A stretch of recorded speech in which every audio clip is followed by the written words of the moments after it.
Santapan Harian Jumat 1 Januari 2021. Hari ini kita akan membaca Injil Matius pasalnya yang keempat, ayatnya yang pertama hingga ayatnya yang ke-11. Namun sebelumnya, mari kita berdoa. Melalui anugerah kasih-Mu Bapa, kami membuka hati untuk menerima sabda-Mu. Di dalam Kristus Yesus, kami bertelut. Amin. Matius 4 ayat 1-11. Maka Yesus dibawa oleh Roh ke padang gurun untuk dicobai iblis.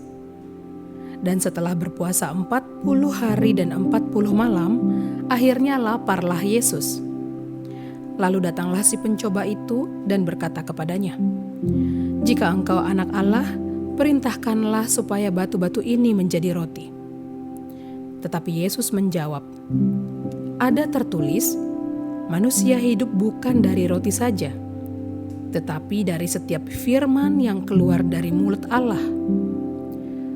Kemudian iblis membawanya ke kota suci dan menempatkan dia di bubungan bait Allah. Lalu berkata kepadanya, "Jika engkau anak Allah, jatuhkanlah dirimu ke bawah. Sebab ada tertulis, mengenai engkau ia akan memerintahkan malaikat-malaikatnya dan mereka akan menatang engkau di atas tangannya, supaya kakimu jangan terantuk kepada batu."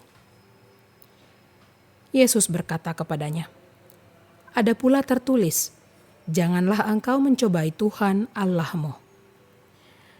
Dan iblis membawanya pula ke atas gunung yang sangat tinggi dan memperlihatkan kepadanya semua kerajaan dunia dengan kemegahannya.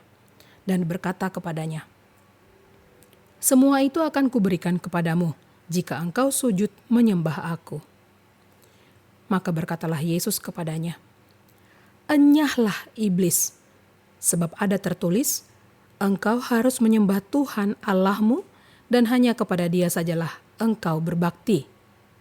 Lalu iblis meninggalkan dia, dan lihatlah, malaikat-malaikat datang melayani Yesus.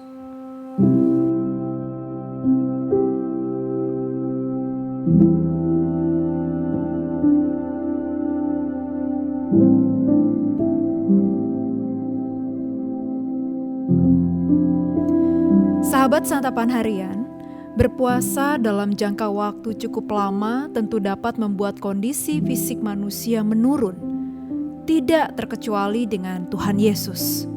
Dalam kondisi yang demikian, ia diperhadapkan pada serangan iblis.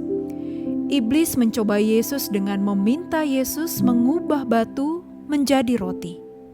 Iblis tahu itulah yang dibutuhkan oleh Yesus setelah 40 hari 40 malam berpuasa, yaitu memenuhi kebutuhan fisiknya. Melalui pencobaan ini, iblis ingin mengalihkan Yesus dari hal-hal rohani kepada hal-hal jasmani. Iblis juga ingin agar Yesus berusaha memenuhi kebutuhannya dengan bergantung pada kekuatannya sendiri dan bukan kepada Allah. Namun Tuhan Yesus tidak terkecoh dengan semua itu. Ia tetap bergantung pada Bapanya dan tidak menuruti perkataan iblis. Ia menjawab tantangan dan mematahkan serangan iblis dengan firman Tuhan. Ia menegaskan kepada iblis bahwa hidup dan mati manusia tidak ditentukan oleh kebutuhan fisik, melainkan oleh Allah, Sang Pemberi dan Pemelihara hidup. Melalui perikop ini kita belajar bahwa iblis selalu berusaha menjauhkan kita dari Allah.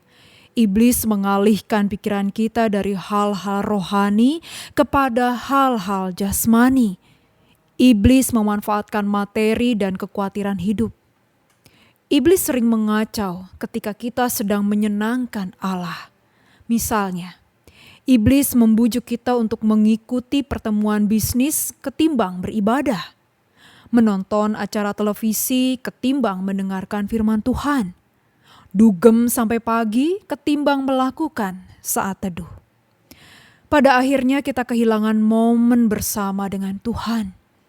Kita tidak bisa menikmati firman-Nya, sehingga tidak lagi peka mendengar suaranya. Kita sering bertindak salah karena memakai cara kita sendiri. Kita mengambil jalan pintas agar bisa lepas dari kekhawatiran dan penyelesaian persoalan hidup dengan cara kita sendiri. Kita semakin menjauh sehingga tidak lagi bergantung kepada Dia. Mari kita mengarahkan pikiran dan hati kita kepada Allah dan tetap bergantung kepadanya dalam menghadapi segala tantangan. Mari kita berdoa. Ya Yesus, kami berjanji untuk setia kepadamu, walau kilauan dunia menggoda kami. Dalam kerendahan hati, kami mohon, kuatkan dan teguhkanlah hati kami. Di dalam kasih-Mu Kristus, kami bertelut. Amin.